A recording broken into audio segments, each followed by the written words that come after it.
আসসালামু আলাইকুম। বড় আপা 2 লিখেছেন শারমিন আঁচল নিপা। সেখানে গিয়ে তারা লক্ষ্য করলো সোফায় একটি মেয়ে বসে আছে, তবে সেটা অনন্যা না। অনুভূমিক প্রান্ত তার সাথে বসে চা খাচ্ছেন আর কথা বলছেন। যুক্তির উপস্থিতি টের পেয়ে সে পাশ ফিরে তাকালো। তাকিয়েই আনহারিকে দেখে একটু চমকালো। এর কারণ হলো, যখন সোফায় বসে থাকা মেয়েটি ঘরে প্রবেশ করে তখন সেটা আনহারির মতোই দেখতে ছিল, কিন্তু ফোন রাখার পর মেয়েটির চেহারা পরিবর্তন হয়ে যাওয়াটা তাকেও বেশ ভাবায়। তখন মনের ভুল বলে বিষয়টি এড়িয়ে যায়। অনুভূমিক প্রান্ত যুক্তির দিকে তাকিয়ে আনহারির দিকে ইঙ্গিত করে হালকা গলায় বলল, মেয়েটিকে? যুক্তি হালকা একটা নিঃশ্বাস ছেড়ে বলল, এটা অনন্যার যমজ বোন আনহারি। কিন্তু আপনি তো বলেছিলেন অনন্যা এসেছে, তাহলে উনি কে? অনুভূমিক প্রান্ত কি বলবে বুঝতে পারছে না। এমন একটা বিষয় রোগীর সামনে বললে রোগী তাকে মানসিক বিকারগ্রস্ত ভাবতে পারে, আর এটা বিশ্বাসযোগ্য বিষয়ও ছিল না, তাই সেটা তার দৃষ্টিভ্রম মনে করে এড়িয়ে যায়। কিন্তু তবুও একটা কথা থাকে, যদি সেটা তার দৃষ্টিভ্রমই হয় তাহলে সে কেন আনহারির মতো দেখতে মেয়ে দেখেছিল? কারণ আনহারির মতো কাউকে তো সে আগে দেখেনি। সে দেখলে যে কোনো একটা কমন ফেস দেখতে পারত। সব যেন গুলিয়ে যাচ্ছে তার। তবুও নিজেকে স্বাভাবিক করে যুক্তিকে উত্তর দিল, তুমি তো আমাকে ওনার কথাই বলেছিলে, উনিই তো অনন্যা। যুক্তি অবাক হয়ে গেল অনুভূমিক প্রান্তর কথা শুনে, বিস্ময় নিয়ে বলল, উনি কেন অনন্যা হবে? অনন্যা দেখতে আনহারির মতো। আমার চেম্বারে যে এসেছিল তিনি সে নয়। এদিকে সোফায় বসে থাকা মেয়েটি আপন মনে চা খাচ্ছে। এখানে কি নিয়ে কথা হচ্ছে এতে তার কোনো মাথা ব্যথা নেই। সে তার মতো করেই চা খেয়ে যাচ্ছে। যুক্তি মেয়েটির দিকে তাকালো, মেয়েটিকে উদ্দেশ্য করে বলল, আপনি কে? সেদিন তো আপনি আমার চেম্বারে যাননি, আপনাকে তো আমি চিনি না। আর আপনি স্যারের ঠিকানা কোথায় পেয়েছেন? স্যারের ঠিকানা তো আমি অনন্যাকে দিয়েছিলাম। কে আপনি যে আমার নাম করে স্যারের বাসায় এত রাতে চা খেতে এসেছেন? আমি তো আপনাকে চিনি না, আপনি আমাকে চিনেন কি করে? মেয়েটির পাল্টা উত্তর আসলো। মেয়েটির উত্তর শুনে যুক্তি নিজেই থমকে গেল। মেয়েটি উত্তরে বলল, আপনাকে তো আমি দেখিয়েছিলাম, আমি অনন্যা, আর আপনি তো ওনার ঠিকানা দিয়েছিলেন। আমার এত রাতে একা একা বাসায় ভালো লাগছিল না, তাই ওনার সাথে একটু চা খেতে এসেছিলাম। আপনি আমাকে চিনতে কেন পারছেন না? যুক্তির মাথা থেকে বিষয়টা সরছেই না। সে একটু রুড হয়ে বলতে লাগলো, আপনি অনন্যা না, অনন্যা অন্য একটা মেয়ে। আপনি অনন্যা সেজে এসেছেন। আমি কি পাগল নাকি যে আমি চিনতে পারবো না? আমি তো মানসিক রুগী না, বরং রুগীর চিকিৎসক। আমাকে ফাঁকি দেওয়া এত সহজ না। বলুন অনন্যা কোথায়? আমার চোখ ফাঁকি দেওয়া এত সহজ কথা না। আবারও বলছি, বলুন অনন্যা কোথায়? যুক্তি কথাগুলো বলতে বলতেই হুট করে আক্রমণাত্মক হয়ে ওঠে। মনে হচ্ছিল তাকে কেউ হিপনোটাইজ করেছে। নিজের উপর তার কন্ট্রোল চলে যায়। সে হুট করে মেয়েটির গায়ে হাত তুলতে চলে যায়। যুক্তির এই অবস্থা দেখে অনুভূমিক প্রান্ত আর আনহারি তাকে ধরে এক পাশে নিয়ে আসে। সে আরো উদ্যত হয়ে যায়। তাকে অনুভূমিক প্রান্ত সান্ত্বনা দিয়ে বলে, তুমি শান্ত হও, আমি বিষয়টি দেখছি। মিনিট দুয়েকের মধ্যে যুক্তি একদম সুস্থ হয়ে যায়। সে স্বাভাবিক হয়ে অনুভূমিক প্রান্তকে জিজ্ঞেস করলো, আমাকে ধরে এভাবে বসে আছেন কেন? আর মেয়েটি কোথায়? আমাদের কোথাও একটা ভুল হচ্ছে। এই মেয়েটি সে মেয়ে না। বলে পাশ ফিরে তাকালো। তিনজনেই লক্ষ্য করলো মেয়েটি আর নেই সেখানে। তিনজনেই কিছুটা অবাক হলো। তাদের ধারণা মেয়েটি যুক্তিকে সামলানোর সময় চলে গিয়েছে সুযোগ পেয়ে। যুক্তিকে আনহারি বলে উঠল, হঠাৎ করে তোমার কি হয়েছিল? এতটা অ্যাগ্রেসিভ হয়ে গেলে কিভাবে? তুমি কি এখন ঠিক আছো? যুক্তি নিজেও বুঝতেছে না কেন এমন করলো। আর এটাও তার মাথায় ঘুরছে, এ যদি অনন্যা হয় তাহলে তার চেম্বারে কে এসেছিল? সবকিছুই তালগুল পাকিয়ে যাচ্ছে তার। যুক্তি হালকা গলায় উত্তর দিল, আমি জানি না আমি কেন এমন করেছি। তখন অনুভূমিক প্রান্ত যুক্তিকে সান্ত্বনা দিয়ে বলল, এখানে আমাদের তিনজনেরই হয়তো হ্যালুসিনেশন হয়েছে। কিছু কিছু মানসিক রোগ আছে যা সবার মধ্যে খুব সহজেই ছড়িয়ে পড়ে। তোমার চেম্বারে হয়তো এ মেয়েটি এসেছিল। তার যে রোগটা, সেটা তোমার সাবকনসিয়াস মাইন্ডকে সে মুহূর্তে দখল করে ফেলেছিল। সেজন্য হয়তো তুমি তাকে আনহারির মতো কল্পনা করেছিলে। এখন এটা মনে আসতে পারে তুমি তো আনহারিকে আগে দেখোনি, তাহলে এরকম কল্পনায় কেন আসবে? মাঝে মাঝে আমাদের জীবনে এমন কিছু ঘটে যেটার ব্যাখ্যা থাকে না। এই যে ধরো, আমরা মাঝে মাঝে স্বপ্ন দেখি, দেখা যায় কিছু বছর পর আমাদের সাথে একই জিনিস ঘটে। এটাও ঠিক এরকম। এখানে তুমি অনন্যার মতো কাউকে কল্পনা করেছিলে, আর সে সত্যি সত্যি বাস্তবে আনহারি হয়ে চলে এসেছে। আর সেটা এসেছে খুব দ্রুত, তাই অদ্ভুত লাগছে তোমার কাছে বিষয়টি। যদিও অনুভূমিক প্রান্ত নিজেও জানে বিষয়টিতে কড়া রহস্যে মেশে আছে, তবুও যুক্তির মনোযোগ সরাতে এগুলো বলা। যুক্তি একটু স্বাভাবিক হলো। যুক্তি স্বাভাবিক হলে আনহারি যুক্তিকে বাসায় যাওয়ার প্রস্তাব দেয়। আনহারির প্রস্তাব মেনে যুক্তি রাতেই অনুভূমিক প্রান্তকে বিদায় দিয়ে সবাই বাসার উদ্দেশ্যে রওনা দেয়, কারণ রুদিতাকেও সে বাসায় রেখে এসেছে। ফিওনাও অসুস্থ, তাড়াতাড়ি বাসায় যাওয়া জরুরি। আনহারি গাড়ি ড্রাইভ করছে। যুক্তি আনহারিকে জিজ্ঞেস করলো, আচ্ছা তোমার কি মনে হচ্ছে সত্যি আমরা সবাই হ্যালোসিনেট করছি। আনহারি গাড়ি চালাতে চালাতে বলল, কিছুই বুঝতে পারছি না।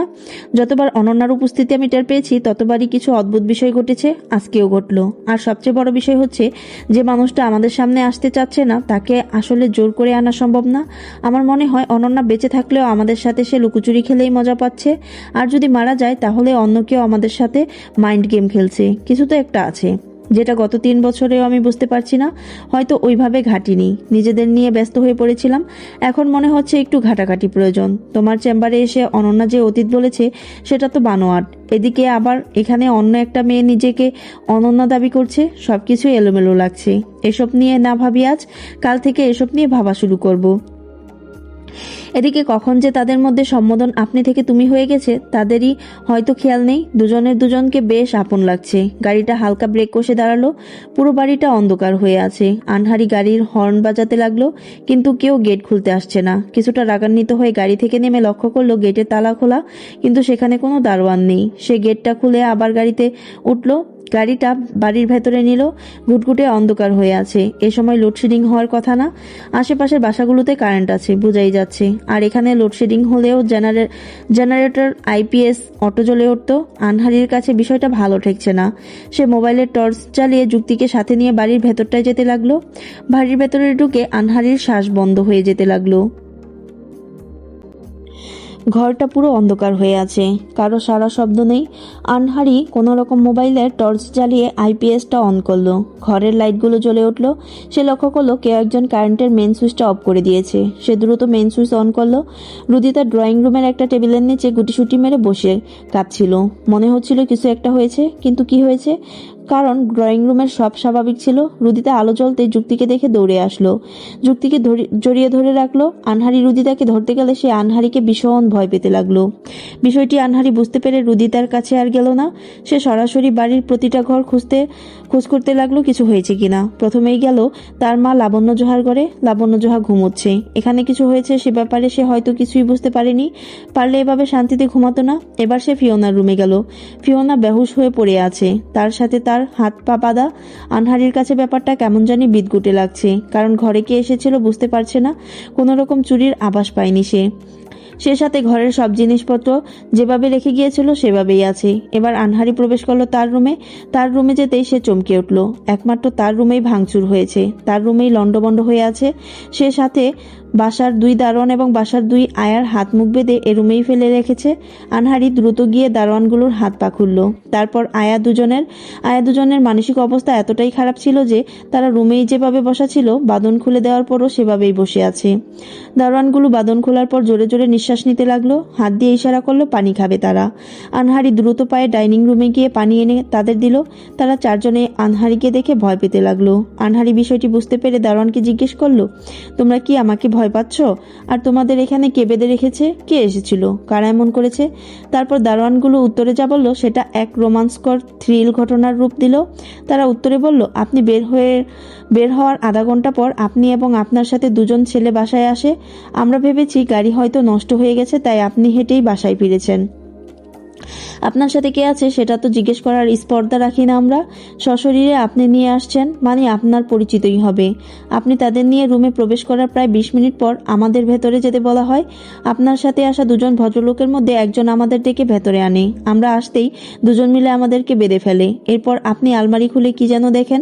দেখার পর আপনার ইশারায় লোক 2 জন ঘরের সকল ছবি ভেঙে দেয়। এরপর চলে যায়, আপনিও বের হয়ে যান। আয়াদের জিজ্ঞেস করলেও তারাও একই বয়ান দেয়। আনহারির মাথা ঘুরছে। তাহলে কি অনন্যা এসেছিল?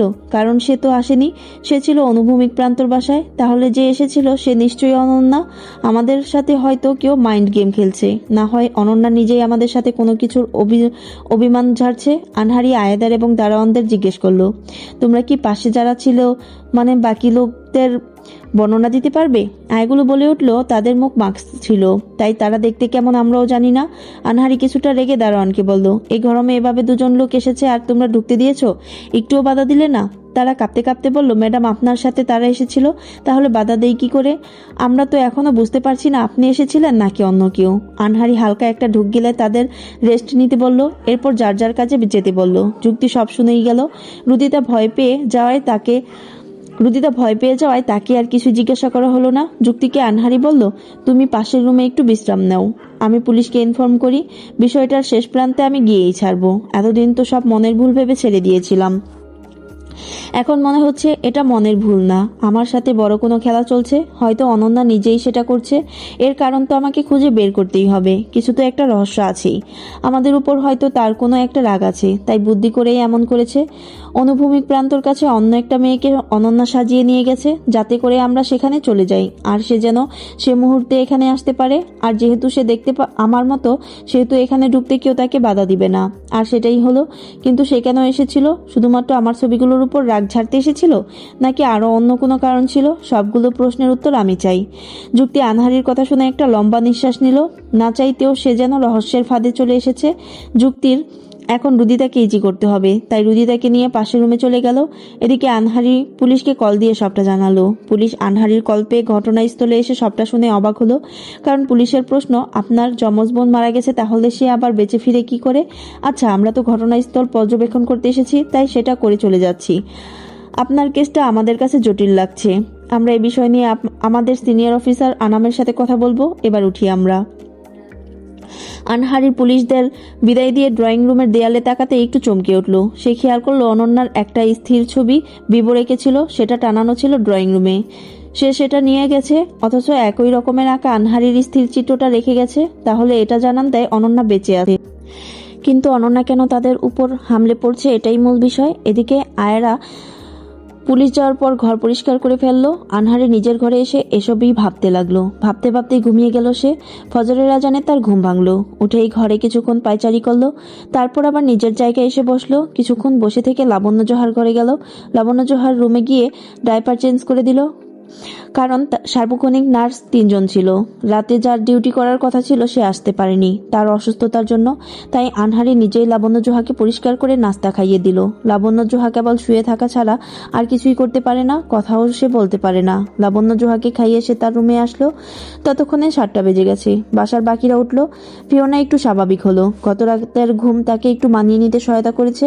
বাস্তবতাকে মেনে নিয়েছে সে। যুক্তি আনহারিকে বলল, আমার যেতে হবে, আজকে কোনোভাবে হাসপাতাল থেকে নিলেও কাল পারবো না। আর রুদিতাও ভীষণ ভয় পাচ্ছে, তাই চলে যাওয়াই ভালো হবে। আনহারি যুক্তিকে বলল, নাস্তা খেয়ে তারপর যাও। সবাই একসাথে নাস্তা করলো। ততক্ষণে 10টা বেজে গেছে। আনহারির মোবাইলে একটা মেসেজ আসলো। মেসেজটি হলো তার ব্যাংক অ্যাকাউন্ট থেকে 80 লাখ টাকা উইথড্র করা হয়েছে। আনহারি চমকে গেল মেসেজটি পেয়ে। সে দ্রুত ব্যাংকে কল দিল। তারা চাঞ্চল্যকর তথ্য দিল, কারণ তাদের ভাষ্যমতে কিছুক্ষণ আগে সে নিজেই টাকা তুলে নিয়ে গেছে। সে সাথে আরও একটি রহস্যময় ঘটনা বলে উঠল, যার জন্য কাহিনীর একটা নতুন মোড় নিল। আনহারি কথাটা শুনে দম ধরে বসে রইল কিছুক্ষণ। তারপর সে দ্রুত ব্যাংক কর্মকর্তাকে বলল, ব্যাংকে যে গিয়েছে সে তার যমজ বোন, সে যেন তার থেকে টাকাটা দ্রুত উদ্ধার করে।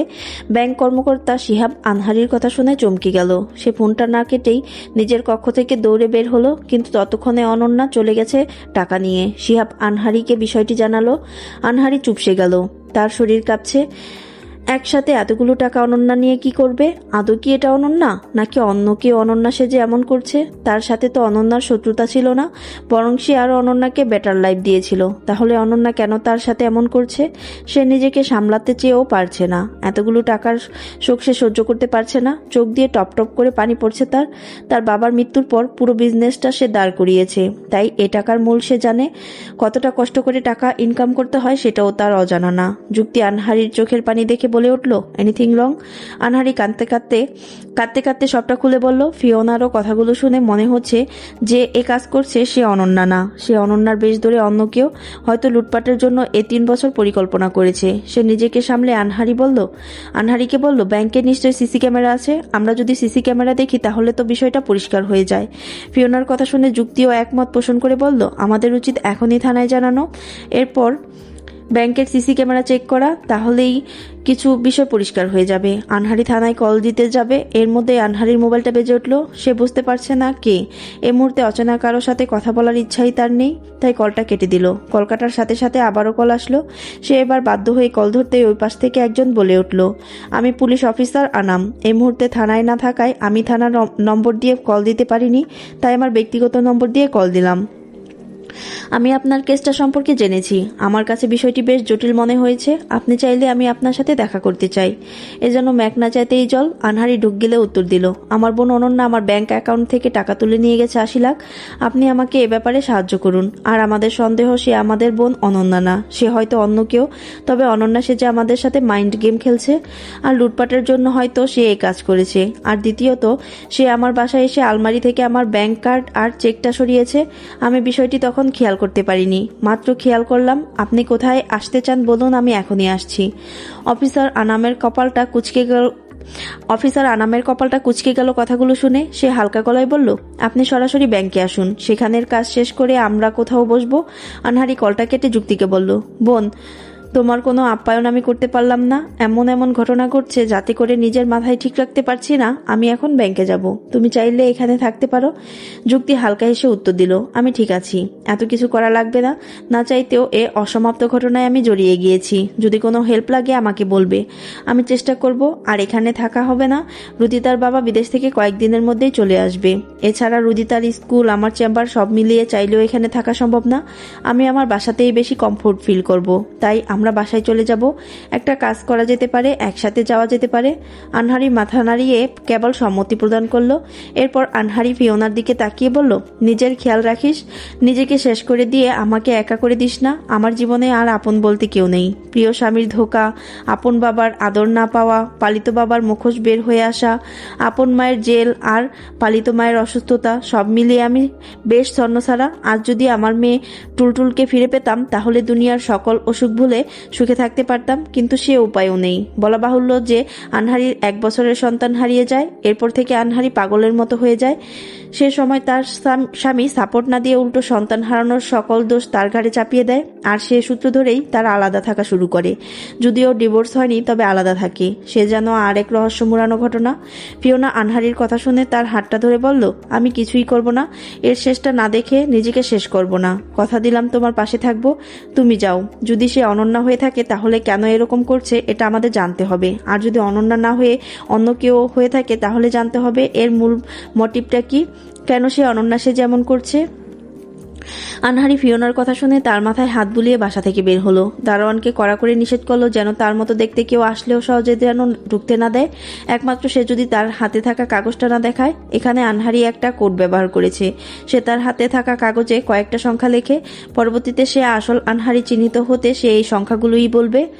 যদি বলতে না পারে তাহলে বুঝতে হবে সে আনহারি না, তাকে যেন তখন আটক করে রাখা হয়। এই কথাগুলো সে ইশারা ইঙ্গিতেই দারোয়ানগুলোকে বুঝিয়ে দেয়। সে চাচ্ছিল না যুক্তি ওই বিষয়গুলো জানো, কারণ এই মুহূর্তে কাউকে বিশ্বাস করে সবটা বলে দেওয়া বোকামি। যুক্তিকে নিয়ে আনহারি গাড়িতে উঠল। গাড়িটা চলতে লাগলো। মাঝপথে যুক্তিকে তার গন্তব্যে নামিয়ে দিয়ে সে চলে গেল ব্যাংকে।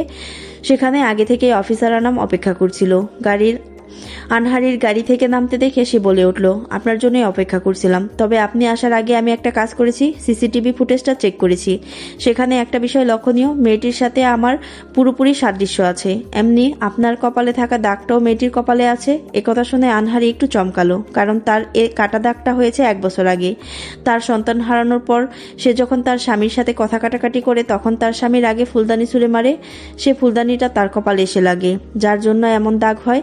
তাহলে অনন্যার কি করে একই রকম দাগ হয়েছে? তার মাথাটা ঝিমঝিম করছে এসব ভেবে।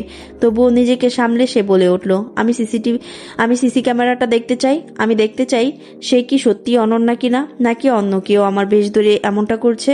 অফিসার আনাম আনহারির কথা শুনে তাকে নিয়ে ব্যাংকে প্রবেশ করলো। ব্যাংক ম্যানেজারের রুমে গিয়ে দুজন বসলো। তার সামনেই সিসিটিভি ফুটেজটা আরেকবার অন করা হলো।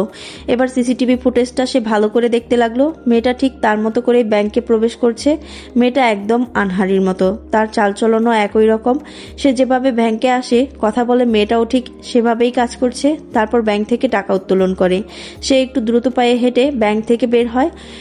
ঠিক এ সময় আনহারির নজর গেল মেয়েটির হাতের দিকে তাকাতেই তার দম বন্ধ হয়ে যেতে লাগলো। সাথে সাথে তার প্যানিক অ্যাটাক হয়ে গেল।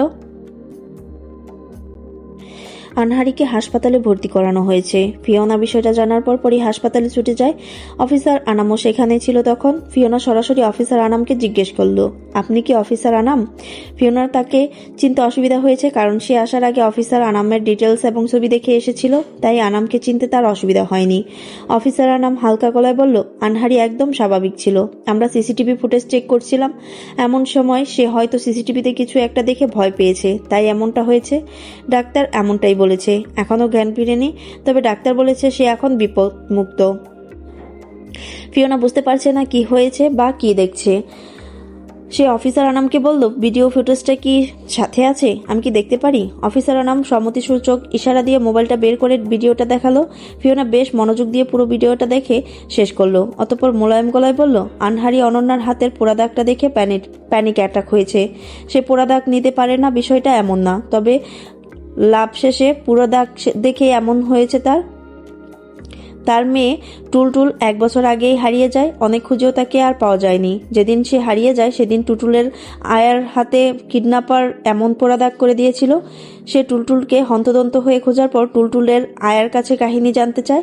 তখন টুলটুলের আয়া নীরা বলে সে এবং টুলটুল মাঠেই খেলছিল। এর মধ্যে একজন এসে টুলটুলকে নিয়ে যেতে চায়। সে সময় বাধা দিলে তাকে এমন দাগ করে দেয় এবং সে কিডন্যাপার নাকি টুলটুলের হাতেও এমন দাগ করে দেয়। টুলটুলের হাতে এমন দাগ করে দেয় শোনার পর সে নীরার হাতের দিকে তাকিয়ে দাগটা ভালো করে খেয়াল করে। খুব বাজেভাবে পুরো দাগ ছিল। আপার মাথায় চলে যায়। না জানি এ দাগ করার সময় তার মেয়ে কতটা কষ্ট পেয়েছে। এ বিষয়টা ভেবেই কষ্টে তার প্যানিক অ্যাটাক হয় সে সময়, কারণ টুলটুল বেশ আদরে বড় হয়েছিল আর আপার মধ্যমণি ছিল। আজকে আপার এই কাটা দাগ দেখেই প্যানিক অ্যাটাক হয়েছে আমি নিশ্চিত। এখন তো মনে হচ্ছে অনন্যার সাথে আরও অনেক রহস্য জড়িয়ে আছে। আপার বাচ্চা হারানোর রহস্য জড়িয়ে আছে। আর সবচেয়ে বড় বিষয়, আমার ধারণা মেয়েটি অনন্যা না। এ নিশ্চয়ই কোনো আর্টিফিশিয়াল কিছুর মাধ্যমে চেহারা পরিবর্তন করে অনন্যার মতো হয়েছে আর আনহারির অভ্যাসগুলো রপ্ত করেছে। যেমন ভিডিওতে দেখাচ্ছে, সে বারবার নাকে হাত দিচ্ছে, কানের কাছের চুলগুলো টেনে যাচ্ছে। এই কাজগুলো আনহারির দিকে লক্ষ্য করলেও আপনি দেখবেন। তবে এই কাজগুলো অনন্যা করতো না। এ মেয়ে অনন্যা না, এটা আমার ধারণা, কারণ অনন্যাকে আনহারির পালিত বাবা ওয়াজেদ চৌধুরী আনহারি ভেবে অ্যাক্সিডেন্ট করিয়ে মেরে ফেলে। সুতরাং অনন্যা মৃত। এরপর যে এই কাজ করতেছে সে কেবল টাকা হাতিয়ে নেওয়ার লোভে করছে। অফিসার আনাম যেন গোলক ধাঁধায় তলিয়ে যাচ্ছে। কি হচ্ছে মিলানোর আগেই ডাক্তার এসে জানালো আনহারির জ্ঞান ফিরেছে। অফিসার আনাম এই কথা শুনে ফিওনাকে যেতে বলল আনহারির সাথে দেখা করার জন্য। তার কাছে মনে হয়েছে ফিওনাকে দেখলে আনহারি একটু কমফোর্ট ফিল করবে, কারণ কাছের মানুষ পাশে থাকলে এটা একটা শক্তি কাজ করে মনে। ফিওনা অফিসার আনামের সায় পেয়ে আনহারির সাথে দেখা করতে গেল কেবিনে। আনহারি ফিওনাকে দেখে জড়িয়ে ধরে বসে রইল কিছুক্ষণ। তারপর হালকা গলায় বলল, আমি মনে হয় আমার মেয়ের অপরাধীকে খুঁজে পেয়েছি। যে কোনো মূল্যে হলেও আমি অনন্যাকে খুঁজে বের করব। আমার মেয়ের খোঁজ পেতে হলেও আমি তাকে খুঁজে বের করব। আমার কাছে মনে হচ্ছে আমার মেয়ে অনন্যার কাছেই আছে। কোনো কিছু নিয়ে হয়তো অনন্যার রাগ আমার উপর আছে, আর সেই রাগ মেটাতেই সে এমনটা করছে। এখন লড়াইটা হবে একটা মায়ের। নিজের মেয়ের জন্য একটা মা কতটা শক্তিশালী হতে পারে, এবার সেটা পুরো দুনিয়া দেখবে। ফিওনা কথাগুলো শুনে আনহারিকে জোরে জড়িয়ে ধরে বলল, এমন কেন হয়ে যায় জীবনটা? যখনই ভালো থাকতে শুরু করি তখনই কালো এসে ঢেকে যায়, যেমনটা রৌদ্রময় নীল আকাশকে মেঘ ডেকে ফেলে। ফিওনার কথার প্রত্যুত্তরে আনহারি বলে ওঠে, এরপর কালো মেঘ কেটে ঠিকই রৌদ্রময় নীল আকাশ ভেসে আসে, বরং আরও উজ্জ্বল হয়ে ভেসে ওঠে। আনহারি নিজেকে সামলে নেয়। এখন আগের থেকে সে নিজেকে বেশি সুস্থ বোধ করছে। মানসিক ট্রমাগুলো সে একদিকে সরিয়ে ফেলেছে। নিজের মধ্যেই যখন সুস্থ থাকার লড়াই জেগে ওঠে তখন কেউ দমিয়ে রাখতে পারে না। সে চায় তার মেয়েকে ফিরে পেতে। এতদিন তার মনে তার মেয়ে বেঁচে আছে, তবে এখন সে নিশ্চিত তার মেয়ে বেঁচে আছে। ফিওনা আনহারির হাতটা ধরে বলল, আমি বের হলে অফিসার আনাম এখানে আসবে। কথাটা বলেই ফিওনা ক্যাবিন থেকে বের হলো। সে বের হওয়ার পর অফিসার আনাম আনহারির সাথে দেখা করতে ক্যাবিনে প্রবেশ করলো। তারপর স্থির হয়ে বসে জিজ্ঞেস করলো, এখন শরীর কেমন? আনহারি বেশ কনফিডেন্স নিয়ে উত্তর দিল, শরীর ভালো, আপনার? আনহারির কনফিডেন্স থেকে আনাম খুশি হয়ে উত্তর দিল, আমারও ভালো। আর ফিওনার মুখে আপনার মেয়ের ব্যাপারটা শুনলাম, বিষয়টা বেশ খারাপ লেগেছে। আমি আপনার সাথে দুটো বিষয় নিয়েই কথা বলতে চাই। দুটো বিষয়ে আপনাকে সাহায্য করতে চাই। আমি চাই যদি আপনার মেয়ে বেঁচে থাকে আপনার কাছে ফিরে আসুক। আবার চাই অনন্যা বেঁচে থাকলেও সে আপনাদের কাছে ফিরে আসুক। আনহারির কেবল হালকা হাসি দিয়ে সম্মতি দিল। আনহারি একটু সুস্থ হয় বাসায় ফিরল। এদিকে রাতে যুক্তি তার রুমে বসে চুপচাপ হয়ে জানালা দিয়ে আকাশের দিকে তাকিয়ে আছে। হঠাৎ করেই তার অনন্যার কথা মনে পড়ল। চেম্বারে বসে তার মুখ অবয়ব কথা বলার ভঙ্গি ভাবতে লাগলো, কিভাবে সে কথা বলেছিল, কিভাবে তার মুখের এক্সপ্রেশনগুলো পরিবর্তিত হচ্ছিল, সেগুলোই সে ভেবে ভেবে পর্যবেক্ষণ করছিল। একটু ভালো করে পর্যবেক্ষণ করার একটা সময় তার অদ্ভুত একটা বিষয় মনে হলো। সে সাথে সাথে ফিওনাকে কল দিল। ফিওনা তখন কলটা ধরছিল না। যুক্তি ভেবে নিয়েছে হয়তো আনহারিকে নিয়ে ব্যস্ত, তাই ফোনটা ধরছে না। কিন্তু বিষয়গুলো কেন তার আগে মনে হলো না? কেন মনে হলো না এরকম কিছু ঘটতে পারে? এমন সময় আচমকা চিৎকারে যুক্তি নড়ে ওঠে। সে দ্রুত পায়ে ড্রয়িং রুমের দিকে এগিয়ে যায়, কারণ যুক্তি রুদিতাকে রুমে ঘুম পাড়িয়ে আসলেও রুদিতার চিৎকারটা ড্রয়িং রুম থেকে আসছিল। যুক্তি দৌড়ে গিয়ে চমকে উঠল। রুদিতা হাত চেপে ড্রয়িং রুমে পড়ে ভয়ে আতঙ্কিত হয়ে কাঁদতেছে। রুদিতার আয়াও ভয়ে নড়ে উঠেছে। যুক্তি তাড়াহুড়ো করে রুদিতার কাছে গেল। রুদিতাকে জড়িয়ে ধরে রুদিতার হাতটা পর্যবেক্ষণ করে চমকে গেল। হাতটা লাভ শেপ হয়ে পুড়ে গেছে। সে দ্রুত আয়াকে বলল পানি আনতে, আর বরফ আনতে। আয়া এক বালতি ভরে পানি আনলো। রুদিতার হাতটা সেখানে ডুবিয়ে রাখলো যুক্তি, তারপর হালকা বরফ দিতে লাগলো। এতে করে রুদিতার যন্ত্রণা একটু কমেছে, তবে ফোসকা পড়ে গেছে। রুদিতার হাতটা বেশ কিছুক্ষণ পানিতে ডুবিয়ে রাখার পর তোলা হলো। তারপর হাতে পোড়ার মলম লাগিয়ে রুদিতাকে কিছু ওষুধ খাইয়ে শুয়ে দিয়ে যুক্তি। রুদিতার যন্ত্রণা একটু কমায় সে ঘুমিয়ে গেছে। রুদিতা ঘুমানোর পর যুক্তি রুদিতার আয়াকে জিজ্ঞেস করলো কি হয়েছিল। রুদিতার আয়া বেশ ভয়ে ভয়ে বলল মুখোশ পরা একজন এসে রুদিতার রুম থেকে তুলে নিয়ে ড্রয়িং রুমে আসে, তারপর হাতে কি যেন দিয়ে চাপ দিয়ে চলে গেছে। দরজার লক লাগানো ছিল, তারপরও লক খুলে কিভাবে ঢুকেছে আমি জানি না। যুক্তি রুদিতার হাত ডুবানোর সময়ও লক্ষ্য করেছিল লকটা ভেতর থেকেই লাগানো। তাহলে কিভাবে একজন মানুষ ভেতরে ঢুকে আবার লক ভেতর থেকে লাগিয়ে দিয়ে বাইরে বের হবে? সে আয়াকে হালকা গলায় আবার জিজ্ঞেস করলো লক কি তুমি পরে লাগিয়েছিলে? আয়া মাথা নেড়ে না বলল। কথাটা শুনে যুক্তির মাথায় অনেক কিছুই ঘুরছে। কিছুটা রহস্য জমাট বেঁধেছে, আবার কিছুটা রহস্যের উন্মোচন হয়েছে। সে আয়াকে বলল তুমি যাও, আমি রুদিতার সাথে আছি। এর মধ্যেই ফিওনার কল আসলো। সে সাথে সাথে উন্মোচিত হলো এক নতুন রহস্যের।